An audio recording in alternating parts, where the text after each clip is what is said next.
ฮัลโหลฮัลโหลตอนนี้เราอยู่ในรายการเดินด้วยกันวันนี้เราพามาที่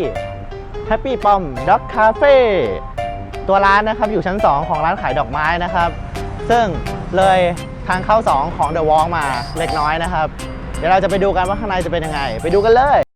สำหรับโปรโมชั่นของทางร้านนะคะถ้าเข้าไปเล่นกับน้องหมาปอมอย่างเดียวนะคะชั่วโมงแรก100 บาทชั่วโมงต่อไป50 บาทนะคะจะเลือกได้ว่าจะเอาเป็นน้ำอัดลมหรือว่าจะเป็นน้ำเปล่านะคะพร้อมกับน้ำแข็งนะคะหรือโปรโมชั่นถัดมานะคะก็คืออาหาร1อย่างนะคะแล้วก็น้ำดื่มอีก1อย่างนะคะในที่นี้เนี่ยคือเราเลือกไก่ซอสเกาหลีนะคะแล้วก็เป็นโกโก้มุงมิงนะคะซึ่งขอบอกเลยว่าโกโก้อร่อยมาก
เป็นไงบ้างครับสำหรับน้องหมาในวันนี้นะฮะถ้าใครสนใจจะมาแล้วครับร้านเปิดทุกวันอังคารถึงวันอาทิตย์นะครับแล้วก็วันหยุดนักขัตฤกษ์ด้วยร้านเปิดตั้งแต่เวลาเที่ยงถึง2 ทุ่มนะครับ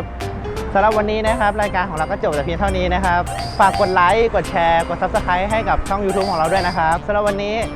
บ๊ายบายครับแล้วเราจะพาไปเดินเล่นกันที่ไหนติดตามชมได้ในคลิปหน้านะครับ